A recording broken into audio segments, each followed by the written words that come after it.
సమైక్య ఆంధ్రప్రదేశ్లో కానీ లేక మన తెలంగాణ రాష్ట్రంలో కానీ మన హైదరాబాద్ నగరానికి విశిష్టమైనటువంటి ప్రాధాన్యత ఉన్నది. దేశంలో ఏ నగరానికి లేనటువంటి మరి విశిష్టత మన భాగ్య నగరానికి ఉన్నదనే విషయాన్ని నేను ఈ సందర్భంగా మనవి చేస్తా ఉన్నాను. మరి హైదరాబాద్లో ఉండేటువంటి భాష ఇక్కడ అన్ని వర్గాలను కలుపుకొని పోయేటువంటి తత్వము, ఏ భాషనైనా ఏ వర్గం వారినైనా హైదరాబాద్ ప్రజల్లో ఇముడ్చుకునేటువంటి శక్తి హైదరాబాద్కు ఉంది. కాబట్టే మరి హైదరాబాదు చాలా మంచి నగరంగా పేరు పొందింది. ఏ రాష్ట్రం వారైనా, ఏ జిల్లా వారైనా, ఏ దేశం వారైనా చివరకు హైదరాబాద్లో మరి దర్జాగా బతుకోవచ్చు అధ్యక్ష. మనం ఆ దేశంలో అనేక నగరాలు చూసాం. ప్రపంచంలో చూడండి, న్యూయార్క్ తీసుకున్నా, లేకపోతే వాళ్ళు చెప్తున్నటువంటి అనేక నగరాలు మన ప్రభుత్వం చెప్తుంది డల్లాస్ చేస్తాము అని చెప్తారు. అది ఏ నగరానికి లేనటువంటి ప్రాధాన్యత నగరానికి ఉన్నది. ఏదో నగరంలో చలి ఉంటుంది, మంచు ఉంటుంది, మరి దుమ్ము ఉంటుంది, పొల్యూషన్ ఉంటుంది, ట్రాఫిక్ సమస్య ఉంటుంది. కానీ అటువంటి ఏ సమస్య లేనటువంటి నగరం ఏదైతే ఉంది అంటే అది హైదరాబాద్ నగరం. మన దేశంలో కానీ ప్రపంచంలో కానీ అటువంటి గొప్ప నగరము ఈరోజు మరి మన దగ్గర ఉంటే అధ్యక్ష, ఈరోజు ఇక్కడ వాస్తవంగా త్రాగునీటి సమస్య కూడా లేదు, ఇటీవల కొద్దిగా పెరిగింది అనుకోండి. ఉపాధి అవకాశం లేదు, భాషా సమస్య లేదు, ఇక్కడ రౌడీజం సమస్య లేదు, లివింగ్ కాస్ట్ కూడా తక్కువ హైదరాబాద్లో. మనము వైజాగ్తో పోల్చుకున్న, విజయవాడతో పోల్చుకున్న ఉదాహరణకు లివింగ్ కాస్ట్ కూడా హైదరాబాద్లో తక్కువ.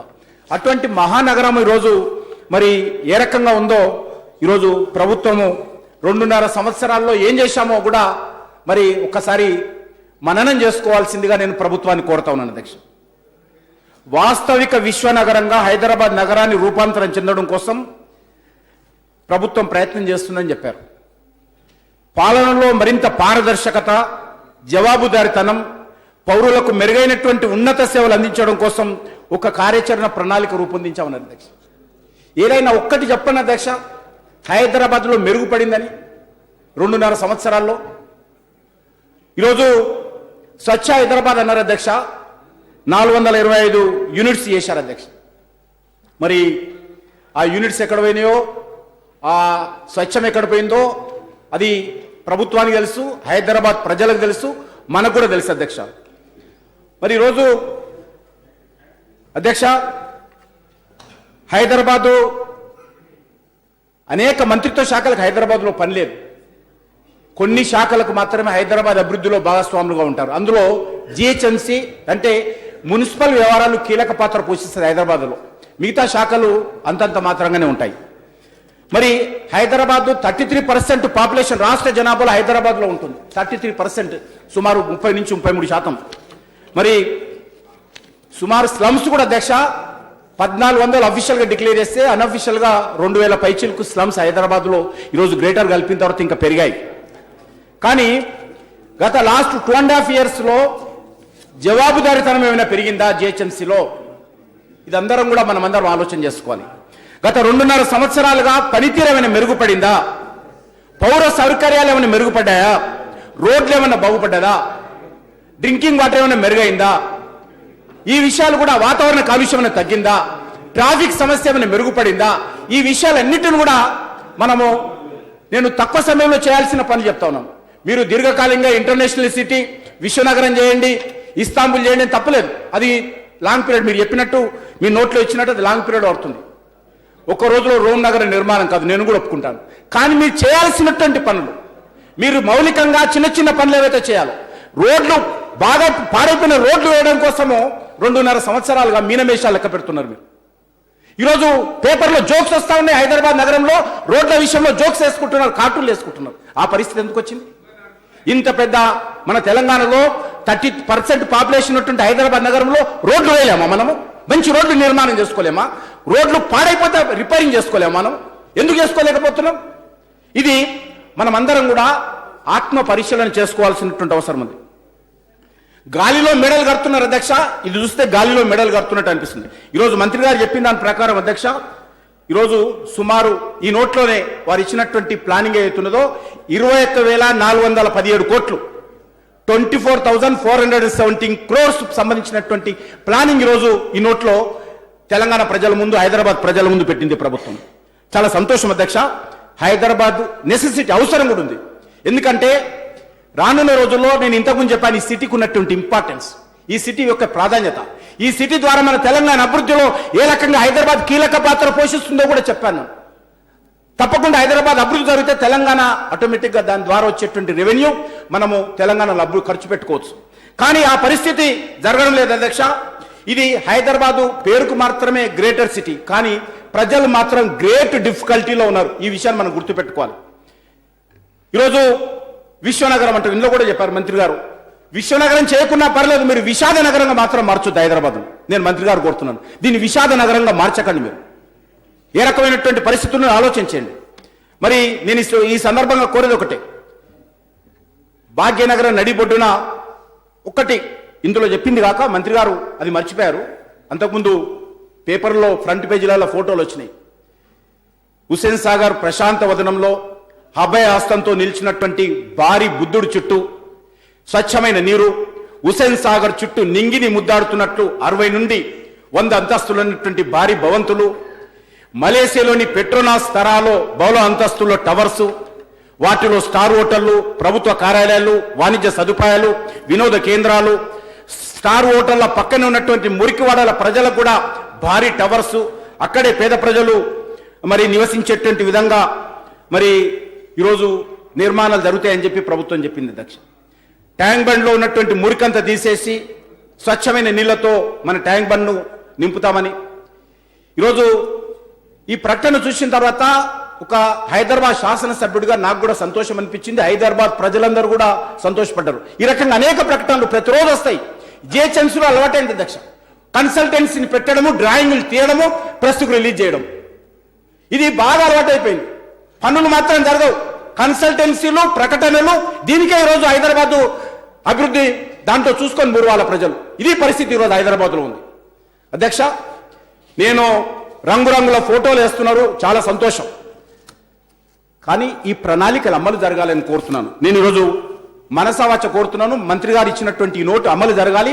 దానికి పూర్తిగా భారతీయ జనతా పార్టీ తరఫున, కేంద్ర ప్రభుత్వం తరఫున మీరు చేయబెట్టిన హైదరాబాద్ అభివృద్ధిలో భాగస్వాములు అవుతామని మనసావాచ చెప్తా ఉన్నాను. కానీ ఆ చిత్తశుద్ధి, ఆ ప్లానింగ్, ఆ కమిట్మెంట్, ఆ జవాబుదారీతనం మీ వ్యవస్థలో లేదనే విషయాన్ని మార్చుకోవాలి. మీ యొక్క పాలసీ మారినంత వరకు, జిహెచ్ఎంసీని ప్రక్షాళన చేయనంత వరకు, హైదరాబాద్ యంత్రాంగాన్ని, ప్రభుత్వ యంత్రాంగాన్ని పూర్తిగా ప్రక్షాళన చేయనంత వరకు ఇది ఏ ప్రకటన అమలు జరగదు అధ్యక్ష. నేను 13 సంవత్సరాలు అయింది ఎమ్మెల్యేగా ఉండి, ఇక్కడ వరుసగా ఉన్నాను, నాకు అనుభవంతో చెప్తా ఉన్నాను. ఇక్కడ మీ ఎమ్మెల్యేలు కూడా చాలా మంది ఉన్నారు హైదరాబాద్ సంబంధించినట్టు, వాళ్ళని అడగండి చెప్తారు.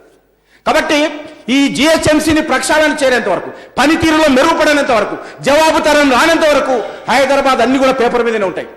ఒక మంత్రి గారు మరి తిరిగినంత మాత్రానో, లేకపోతే ఇంకెవరో అధికారులు తిరిగినంత మాత్రానో పనులు చేయాల్సిన వాళ్ళు ఎవరు, ఎక్కడ జరుగుతూ ఉంది, ఈ పరిస్థితి చూడాల్సినటువంటి అవసరం ఉందని చెప్పి నేను అధ్యక్ష. ఏమైంది అధ్యక్ష, ఈరోజు కనీసం 2.5 years అని ఇంతకుముందు చెప్పి రోడ్లన్నా బాగు చేశారు. రోడ్లు అది దానికి పెద్ద ప్రణాళిక అవసరం లేదు. రోమ్ నగరం నిర్మాణం చేయాల్సిన అవసరం లేదు రోడ్ల కోసం. రోమ్ నగరం అంటే చాలా రోజులు పడుతుంది, రోమ్ నగరం అంటే చాలా రోజులు పట్టింది. కానీ రోడ్లు వేయడానికి ఏం పట్టింది అధ్యక్ష రోగం జిహెచ్ఎంసీకి? ఎందుకు వేస్తలేరు? కొండ నాలుకకు మందేస్తే ఉన్న నాలుక పోయినట్టుంది ఈరోజు జిహెచ్ఎంసీ పనితీరు అధ్యక్ష. ఇదే సీఎం గారు ఇదే అసెంబ్లీలో చెప్పారు, ఈ అసెంబ్లీ నిజాం కట్టించారు, ఇది అంటే కొత్త బిల్డింగ్, పాత బిల్డింగ్. దీని ముందు మొక్కల నుండి నీళ్లు, వర్షం వస్తే భయంకరమైన పరిస్థితి, రాజభవన్ ముందు పరిస్థితి ఏమైనా మారిందా? ఏం మారేలా. ఇటీవల వర్షాకాలంలో ఏ రకంగా పాపం మంత్రి గారు ఎంత బాధపడ్డారో నేను కూడా చూశాను. ఉదయం లేస్తే సాయంకాలం వరకు బురదలు తిరిగి మరి ఈరోజు ప్రజలను పరామర్శించాల్సిన పరిస్థితి వచ్చింది. ఇంకొక 4 గంటలు వర్షం వచ్చినట్టు అధ్యక్ష, మొన్న వర్షం ఇంకో 4 గంటలు కంటిన్యూ అయినట్లే హైదరాబాద్ ఏ రకంగా ఉండొద్దు ఒక్కసారి ఊహించుకోండి మనం. కాబట్టి అది మీ పొరపాటు అంటలేను, అది దాన్ని మార్పులు చేయడం కోసము సరైనటువంటి ప్రణాళికలు అమలు చేయాలని నేను కోరుతా ఉన్నాను. అంతే ఉంది అధ్యక్ష. ఈరోజు హైదరాబాద్లో రోడ్ల మీద వెళ్తుంటే అధ్యక్ష, వెహికల్ల మీద కీళ్ళ నొప్పులు, మెడ నొప్పులు, నడుము నొప్పులు, వెన్నెముక నొప్పులు, కాళ్ళ నొప్పులు అధ్యక్ష. నేను ఈ మధ్యలో మల్కాజ్గిరికి వెళ్ళాను, అందరు వినాలి అధ్యక్ష. నేను మల్కాజ్గిరికి వెళ్తుంటే అధ్యక్ష, సఫీల్ కూడా మల్కాజ్గిరి పోతుంటే నేను కారులో పోతున్నాను. ముందు ఒక మోటార్ సైకిల్ మీద, కొత్త మోటార్ సైకిల్, ఇద్దరు అమ్మాయిలు అబ్బాయి అంటే కొత్త పెళ్ళి అయిన జంటలా ఉన్నారు. వాళ్ళు ముందు పోతున్నారు, నా కారు వెనక పోతున్నారు. స్లోగా పోతున్నారు అధ్యక్ష. మా కారు డ్రైవర్ ఊకే హారన్ కొడతా ఉన్నాడు. అరే పోనీ అంటే ఏ సార్ చిన్నగా పోతున్నారు వాళ్ళు, అసలు ముందు పోతలేదు, స్లోగా కారు హారన్ కొడతా ఉంటే ఎంతసేపటికి జరగారు వాళ్ళు. సఫీల్గూడ దగ్గరికి వెళ్ళిన తర్వాత ట్రాఫిక్ జామ్ దగ్గర మోటార్ సైకిల్ ఆపాడు, మేము కూడా ఆగాం. రెడ్ లైట్ పడ్డది. మా డ్రైవర్ కోపం మీద పోయి ఎందుకు నువ్వు పక్కకన్నా మాకు ఎందుకు వెళ్ళను వాళ్ళు అంటే అతడు వెళ్తూ తర్వాత అడుకోసారి కొత్త పెళ్లి కొడుకు కదా ఊకసారి ఇంకా భార్య మీద చేయి పెడతా ఉన్నాడు వెనకకి ఇట్లా పోతా ఉంటే. అక్కడ అడిగారు, ఏందా నీ సరసాలు ఏంటి రోడ్ల మీద, కొత్త పెళ్లి అయినంత మాత్రం రోడ్ల మీద ఇట్లా సరసాలు పడుతున్నావు అంటే అతను అన్నాడు, సార్ మీరు అనుకున్నట్టు నేను అట్లా కాదు, నేను కొత్త పెళ్లి అయినట్టు వాస్తవమే, మా భార్య ఊరి నుంచి వచ్చింది, సరిగా మోటార్ సైకిల్ మీద కూర్చోలేదు, కొత్తగా కూర్చుని పెట్టుకున్నాను, నా కొత్త పెళ్లి అయింది, కానీ గుంతలలో పోయి మోటార్ సైకిల్ బయటికి రాయి గుంతొచ్చి నా భార్య ఉన్నదో లేదో పడిపోయిందో అని 10 సార్లు చేయబెట్టి చూసుకుంటున్నా తప్ప మీరు అనుకున్నట్టు నా భార్య నేను రోడ్ల మీద సరసాలు ఆడే విధంగా చేయబెడతలేనని చెప్పాడు. ఇది హైదరాబాద్ రోడ్ల పరిస్థితి ఏ రకంగా ఉందో అర్థం చేసుకోవాలని కోరుతాను. మల్కాజ్గిరి ఒక్కసారి వెళ్ళి చూడండి ఏ రకంగా ఉంది పరిస్థితి, అవుట్స్కర్ట్స్ ఏ రకంగా ఉంది ఒకసారి పరిస్థితి చూడండి. కాబట్టి చిన్న విషయాలు డబ్బులు నేను అనేది మొత్తం రోడ్లన్నీ కూడా వైట్ ట్యాప్ ఏమని అడుగుతలేను. ఏవైతే ప్యాచ్ వర్క్స్ ఉన్నాయో, ఏవైతే గుంతలు ఉన్నాయో, మీరు ఇన్ని కోట్ల రూపాయలు చెప్పారు, ఈరోజు 21,417 కోట్ల బడ్జెట్ ఈరోజు చూపించారు. ఇంకా ఇందులో లేనివి చాలా ఉన్నాయి. హౌసింగ్ ఇందులో లేదు, మెట్రో ఇందులో లేదు, అది కాకుండా ఇందులో ఉన్నాయి. ఈ లెక్కను చూస్తే హైదరాబాద్లో 30-40 వేల కోట్ల పెట్టుబడులు ప్రభుత్వం ఇన్వెస్ట్మెంట్స్ అంటే డెవలప్మెంట్ కోసం ఖర్చు పెడుతుంది. కానీ ఈరోజు నేను మా అంబర్పేట కాన్స్టిట్యున్సీలో ప్యాచ్ వర్క్ లిస్ట్ ఇచ్చాను సార్. నేను ఇది జిహెచ్ఎంసీ అధికారులకు ఇచ్చాను. అధ్యక్ష, వాటర్ వర్క్స్ వాళ్ళు తవ్వుతారు, అది అర్థం చేసుకుంటా నేను. పొల్యూషన్ కోసం తవ్వుతారు, ఎలక్ట్రిసిటీ వాళ్ళు తవ్వుతారు, మనం అర్థం చేసుకుంటా మన కోసం తవ్వుతారు. Reliance company, Tata company, Airtel company అడ్డంగా రోడ్లు. నేను ఎంత కష్టం, ఒక రోడ్డు వేయాలంటే అధ్యక్ష మాకు ఈరోజు ఒక శాసనసభ్యుడిగా చెప్తున్నాను, ఒక రోడ్డు వేయాలంటే మాకు 1-2 సంవత్సరాలు పడుతుంది. ఇక్కడ ఉన్న ఎమ్మెల్యేలు కూడా తెలుసు, మంత్రులకు కూడా తెలుసు ఎంత కష్టపడుతుందో. జిహెచ్ఎంసీలో ఒక రోడ్డు శాంక్షన్ చేయించుకొని ఎగ్జిక్యూట్ చేయాలంటే ఎంత పడుతుందో తెలుసు. ఒక నిమిషం చెప్పండి, నాది అయిపోయినా చెప్పరు, నాది అయిపోయినాయి మంత్రి గారు అయిపోయి. నేను మీ గురించే చెప్తున్నాను, మీకు తెలుసా కదా మీ సిటీలో మీ పరిస్థితి.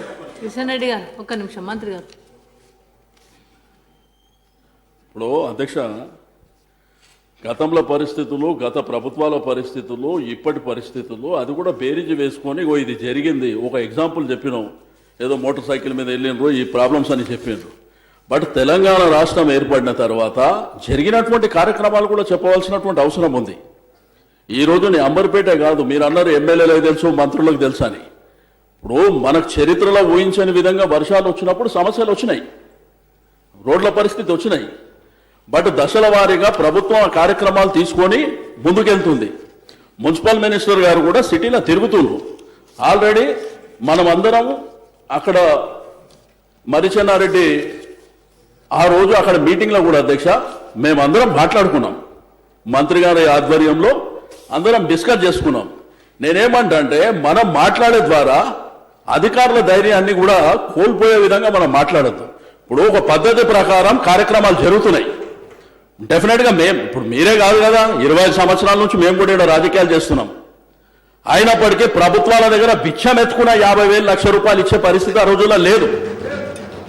ఈ రోజు ముఖ్యమంత్రి గారు స్వచ్ఛ హైదరాబాద్ అనే కార్యక్రమాన్ని చేసినప్పుడు 425 యూనిట్ల కింద చేసినప్పుడు 1.5 స్క్వేర్ కిలోమీటర్ ఏరియాలో ఒక మెంటర్ని పెట్టి అధికారులు, ప్రజాప్రతినిధులు, ఇన్క్లూడింగ్ గవర్నర్ గారు, ముఖ్యమంత్రి గారు మేమంతా తిరిగిన తర్వాత మరి ఎంత డబ్బులు వచ్చినాయి, ఏమేం కార్యక్రమాలు జరిగినాయి మీరు ఒకసారి గుండె మీద చేసుకోవాలి. ఈరోజు 1 కాదు 2 కాదు చాలా కార్యక్రమాలు తీసుకున్నాం. బట్ ఈ ప్రభుత్వం వచ్చిన తర్వాత హైదరాబాద్, ఆర్ట్ ఆఫ్ హైదరాబాద్ సిటీలో పేదవాళ్ళు ఉంటే పేదవాళ్ళకు అనేకమైనటువంటి కార్యక్రమాలు ఇచ్చినాం.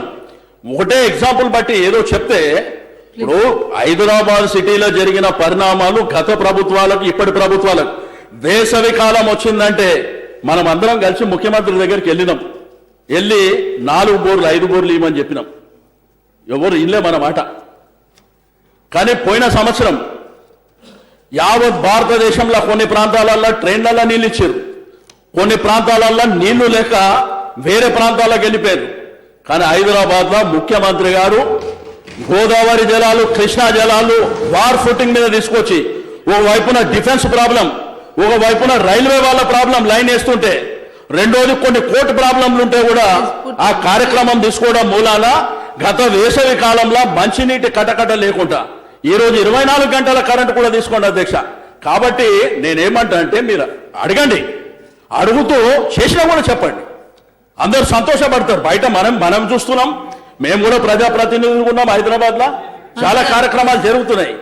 కాబట్టి నేను దయచేసి కిషన్ రెడ్డి గారు రిక్వెస్ట్ చేసేది జరిగిన కార్యక్రమాలు చెప్పండి, దాంతోపాటు ఇవన్నీ చెప్పండి, అర్థం చేసుకుంటాం. కిషన్ రెడ్డి గారు గౌరవ సభ. 15 పేజీల నోట్ ఇచ్చారు చేసినామని, ఇంకా నేనేం చెప్పాలి? మంత్రి గారు 15 పేజెస్ నోట్ ఇచ్చారు, చెప్పినా నేను చేశానని చెప్పాడు, ఇంకా చెప్పలేదు. నేను ఒప్పుకుంటున్నాను, అది చెప్పండి. అదే నేను చెప్పండి. ఏం లేదు కిషన్ రెడ్డి గారు. అధ్యక్ష, ఈరోజు రిలయన్స్, టాటా, అదేవిధంగా ఎయిర్టెల్ విపరీతంగా రోడ్డు దువ్వేస్తారు అధ్యక్ష. ఒక బస్సులో నవ్వుతుంటే ప్రజలు అడ్డుకుంటే పోలీసులను పెట్టి ప్రజలను భయపెట్టించి ప్రైవేట్ కంపెనీలు హైదరాబాద్లో రోడ్డు తవ్వాల్సి, మా బస్తీలో రోడ్డు ఇవ్వద్దు అని చెప్పి అంటే అంబర్పేట పోలీస్ స్టేషన్ పరిధిలో పోలీసులను పెట్టి తవ్వించారు అధ్యక్ష. నేను ఎందుకు అడుగుతున్నంటే, మనం ఒక రోడ్డు వేయాలంటే శ్రీనివాస్ యాదవ్ గారు ఎంత కష్టపడాలో తెలుసు, ఎన్నిసార్లు మనం ఆఫీసుల చుట్టూ తిరగాలో, ఎన్నిసార్లు అడగాలో తెలుసు ఒక రోడ్డు వేయాలంటే. అటువంటిది ఒక రోడ్డు తవ్వుతా ఉంటే అధ్యక్ష, ఇటీవల నేను అధికారుల దృష్టికి తీసుకెళ్లాను, మంత్రి గారి దృష్టికి తీసుకెళ్లాను, ముఖ్యమంత్రి గారి దృష్టికి తీసుకెళ్లాను మీటింగ్ లో. ఈ సభ సమక్షంలో సభలో కూడా చెప్పాను, ఇట్లా రోడ్డు తవ్వుతారని, తవ్వమని చెప్పారు. మొన్న రాత్రి అధ్యక్ష, నేను 2 రోజులు ఢిల్లీకి వెళ్తే రిలయన్స్ కంపెనీ 6 ట్రాక్టర్లను పెట్టి 6 ట్రాక్టర్లు కంప్రెషర్స్ పెట్టి మొత్తం బరకట్టుపై రోడ్డు తవ్వేస్తే అధ్యక్ష కడుపు మండిపోతుంది మాకు. ఎవరి కోసం తవ్వుతున్నారు? ముందు నేనే ఒకటే చెప్పాను కండిషన్, పాత ప్యాచ్ వర్క్స్ ఏవైతే గతంలో తవ్విన రిలయన్స్ ఉన్నాయో అవి వేయండి. మీరు సంవత్సరం 2 సంవత్సరం నుంచి వాటి వేయరు, కొత్త తవ్వుతున్నారు. నేను అనేది ముందు అవి వేయండి, పాత ప్యాచ్ వర్క్స్ తవ్విన తర్వాత కొత్త రోడ్లు తవ్వండి, నేను ఒప్పుకుంటా. పాత ఎవరు పట్టించుకోరు, ఆ లీస్ట్ తీసుకొని నేను ఆఫీసులో చుట్టూ తిరగాల. నేను ఈ ద్వారా మంత్రి గారికి ఇస్తున్నాను, మా దగ్గర ఎన్ని ప్యాచ్ వర్క్స్ ఉన్నాయో ఇస్తున్నాను. ఈ రకంగా అనేకమైనటువంటి వర్క్స్ అన్ని కూడా, లీస్ట్ అన్ని కూడా పెండింగ్ లో ఉంటే అవి తవ్వకుండా కొత్త అవి ప్యాచ్ వర్క్ చేయకుండా కొత్త అవుతున్నారు. నన్ను అరెస్ట్ చేసి మున్సిపల్ ఆఫీసర్ తీసుకుపోతామన్నా, నేను మున్సిపల్ ఆఫీసర్ ధర్నా చేస్తే అరెస్ట్ చేసి ఇష్టారాజ్యంగా నా ఎంబడున్నోళ్ళని కొట్టి, కనీసం ఆఫీసర్స్ ఒక ఎమ్మెల్యే మున్సిపల్ ఆఫీస్ ముందు కూర్చుంటే ఒక్కడే, ఎవరు లేరు, ఆ ఆఫీసర్స్ వచ్చి మాట్లాడే పరిస్థితి లేదు. ఇది జిహెచ్ఎంసీ పనితీరు, ఇది జిహెచ్ఎంసీ పనితీరుకి అడ్డం పడుతుంది. నేను ధర్నా చేస్తున్నా దక్షిణ బాధపడలేక, వేరే కారణం కాదు, రోడ్లు అందుతుంటే. ఇది ఈ రకంగా ప్రభుత్వం జిహెచ్ఎంసీ వ్యవహారమా, పద్ధత ఇది? ఇంకా దెబ్బలు ఉన్నాయి అధ్యక్ష, నాకు కూడా ఇంకా దెబ్బలు ఉన్నాయి ఇక్కడ. ఇది పరిస్థితి. నేను ఎవరి కోసం ఎవరికి వ్యతిరేకంగా చేయలేదు. రోడ్లు తవ్వద్దు అన్నాను, పాత ప్యాచ్ వర్క్స్ చేయమన్నాను, లీస్ట్ ఇచ్చాను, అవి చెయ్యరు. పాత ప్యాచ్ వర్క్స్ పూర్తి చేయరు, కొత్త తవ్వుతారు. పొక్కలను పెడిసి రోడ్డు అంతా తవ్వుతుంటే బాధ అనిపిస్తుంది ఎవరికే కానీ. మొత్తం ఇప్పుడు చూడండి జంగల్లా ఉంటుంది తవ్విన రోడ్డు అంతా. ఆఫీసర్స్ ఎవరు అడిగినా నాకు తెలియదు అంటారు అధ్యక్ష. ఈరోజు హైదరాబాద్లో అనేక రకాల సమస్యలు ఉన్నాయి. గాలి వస్తే కరెంటు పోతుంది, వర్షం వస్తే కరెంటు పోతుంది, దీని ట్రాఫిక్ అవుతుంది. వీటన్నిటి నుంచి కూడా మనం అధిగమించాలని కోరుతున్నాం. వీటన్నిటిని కూడా మనం అధిగమించాల్సిన అవసరం. మనం ఏదైతే విశ్వనగరం అనుకుంటున్నామో, ఏదైతే ఈరోజు ప్రపంచంలో ఒక మంచి సిటీగా దీన్ని నిర్మాణం చేయాలనుకుంటున్నామో, మేమందరం కూడా సహకరిస్తాం. మా బాధ్యత అది. ప్రజలు మాకు కూడా ఓట్లేశారు, రెస్పాన్సిబిలిటీ. ఎందుకంటే ఈరోజు కాంగ్రెస్ పార్టీ ఉదాహరణకు హైదరాబాద్ సిటీలో ఎవరు లేరు అధ్యక్ష, ఒక ఎమ్మెల్యే కూడా లేరు. కాబట్టి ఇವರು ఉన్నది మేము బాధ్యత తప్పకుండా మనం అందరం ఉన్నోళ్ళమైనా అందరం కూడా కష్టపడి ఈరోజు హైదరాబాద్ అభివృద్ధి దిశలో తీసుకెళ్లడం కోసం సహకరిస్తాం. కానీ పరిస్థితి ఏ రకంగా ఉందో నేను మీకు విన్నవించాను అధ్యక్ష. ఈరోజు వర్షపు నీటి కాలువలు, ఈరోజు వర్షం వచ్చింది, మంత్రి గారు చెప్పారు. మంత్రి గారు కూడా అడుగుతున్నా నేను, ఈరోజు వర్షపు నీటి కాలువలలో సిల్ట్ తీసే విధానం ఏ రకంగా ఉంది? మేలో సిల్ట్ తీస్తారు అధ్యక్ష, మేలో వర్షం వస్తుంటే వర్షానికి 2 రోజుల ముందు సిల్ట్ తీస్తారు, అంత పోతుంది. ఎవరి డబ్బు అధ్యక్ష? ప్రజల డబ్బు. ఎందుకు దుర్వినియోగం కావాలి? ఈ రోజు ఇప్పుడు ఈ జనవరిలో మొదలు పెట్టండి సిల్ట్ తీసే కార్యక్రమం. 24 రోజులు, 360 రోజులు ఎందుకు సిల్ట్ తీయరు? వర్షాకాలంలో ఒక రోజు ముందే తీస్తే ఆ డబ్బులంతా కూడా వర్షంలో కలిసిపోతున్నాయి అధ్యక్ష, కోట్ల రూపాయలు. ఇది అందరికీ తెలుసు, మనం చాలాసార్లు చర్చించుకున్నాం. కానీ ఎక్కడ పరిస్థితి మెరుగుపడడం లేదు. ఎందుకంటే 2.5 సంవత్సరాలు అయింది. ఇవన్నీ కూడా మారాలని కోరుకుంటున్నాను నేను. ఇవన్నీ కూడా మారుతాయని అనుకున్నా కానీ ఏం మార్పు కనిపిస్తలేదు గతంలో ఉన్నటువంటి విధానానికి. అదేవిధంగా అధ్యక్ష, ఈరోజు నిధుల కొరత, జిహెచ్ఎంసీ నిధుల కొరతతో నిద్రపోతా ఉంది. మరి మంత్రి గారేమో చాలా బాగా 21,000 నోట్ ఇచ్చాడు. కానీ ఎప్పుడు జిహెచ్ఎంసీ అడిగినా ఎందుకు చెప్తున్నానంటే అధ్యక్ష, ఇటీవల స్ట్రీట్ లైట్స్ 2 నెలల నుంచి నా కాన్స్టిట్యున్సీలో స్ట్రీట్ లైట్స్ కాలిపోతే నేను ఆఫీసర్ని అడిగితే మెటీరియల్ లేదు. వీధి లైట్లు కాలిపోతే బల్బులు చేంజ్ చేయడం కోసం మెటీరియల్ లేకపోతే 21,000 కోట్లతో ఏ రకంగా ప్లానింగ్ చేసుకుంటాం మనం అర్థం చేసుకోండి. మెటీరియల్ ఎందుకు ఉండదు? బల్బులు కాలిపోతే బల్బులు తీసుకొచ్చేటువంటి శక్తి మనకు లేదా? తెగలుతాం మనం. కానీ ఎక్కడో లోపం ఉంది, ఎక్కడో పొరపాటు జరుగుతోంది. ఆ పొరపాటును సరిదిద్దుకోవాల్సిన అవసరం ఉందని చెప్పి నేను మీ ద్వారా ప్రభుత్వాన్ని కోరుతా ఉన్నాను అధ్యక్ష. అదేవిధంగా అధ్యక్ష, ఈ పైప్ లైన్లో సిల్ట్ తీసేటువంటి విధానం, ఇది కూడా సంస్కరణ మార్పు రావాలి. ఇక హైదరాబాద్ ఎమ్మెల్యేలను ఎవరిని అడుగు, వాళ్ళ గుండె చప్పుడే నేను ఇక్కడ వినిపిస్తున్నాను. హైదరాబాద్ సిటీ ఎమ్మెల్యేల గుండె చప్పుడే నేను వినిపిస్తున్నాను తప్ప ఇవి ఆరోపణలుగా తీసుకోవద్దని కోరుతున్నాను అధ్యక్ష. ఎన్ని ఎలక్షన్స్ ముందు ప్రాపర్టీ ట్యాక్స్ 1200 లోపుని తగ్గిస్తా ఉన్నారు. ఇప్పుడు అధ్యక్ష ప్రాపర్టీ ట్యాక్స్ 1200 దాటిన వాళ్ళందరిది కూడా రేషన్ కార్డ్స్ తీసేస్తున్నారు. అందరికీ తెలుసు రేషన్ కార్డ్స్ తీసేస్తున్నారు. ఎందుకంటే నువ్వు 1200 ఎక్కువ ట్యాక్స్ కడుతున్నావు కాబట్టి నీ ఇల్లు పెద్దదని. ఒకసారి ఎన్నికలకు ముందే ట్యాక్స్ తగ్గించారు, ఇప్పుడేమో ట్యాక్స్ కట్టారని చెప్పి ఈరోజు వాళ్ళ యొక్క రేషన్ కార్డు తొలగిస్తున్నారు. ట్యాక్స్ నడుపుకున్నటువంటి నా 4 వీలర్స్ ఉన్నటువంటి వాళ్ళ రేషన్ కార్డు తొలగిస్తా ఉన్నారు. ఎవరైనా చిన్న చిన్న కాంట్రాక్టర్స్, చిన్న చిన్న వ్యక్తులు ఎవరి ఇండ్ల మీదనైతే మరి ఈరోజు ఈ యొక్క ట్రేడ్ లైసెన్స్ తీసుకుంటారో ఆ ట్రేడ్ లైసెన్స్ ఉన్నటువంటి ఇళ్ళ మీద కమర్షియల్ ట్యాక్స్ వేస్తున్నారు. ఆ ఇల్లు కమర్షియలా కాదా తెలియదు, ఆ ఇంటి అడ్రస్ ఇచ్చినంత మాత్రాన. ఈ రకంగా అనేక విషయాలలో ఈ యొక్క సుమారు అధ్యక్ష చాలా రేషన్ కార్డ్స్ పైన జిహెచ్ఎంసీ కారణంగా, జిహెచ్ఎంసీ లీడ్స్ పంపిన కారణంగా అది మంత్రులకు తెలుసు. కాబట్టి ఆ రేషన్ కార్డ్స్ అన్ని కూడా పునరుద్ధరించాల్సిందిగా మీ ద్వారా నేను కోరుతాను అధ్యక్ష. హరీష్ రావు గారేమో సిద్దిపేటలో గుట్టు చప్పుడు కాకుండా 2000 ఇళ్ళు కట్టుకుంటున్నాడు అధ్యక్ష. మరి మా దగ్గర మీరు కాదు, మీరు ప్రజలకు కట్టిస్తున్నారు. మేము ఎమ్మెల్యేలం కాదు అధ్యక్ష, మరి మేము కట్టేది అధ్యక్ష. మా దగ్గర ఉన్న ప్రజలు ఆంధ్ర ప్రజలు అధ్యక్ష, తెలంగాణ వాళ్ళు కాదా?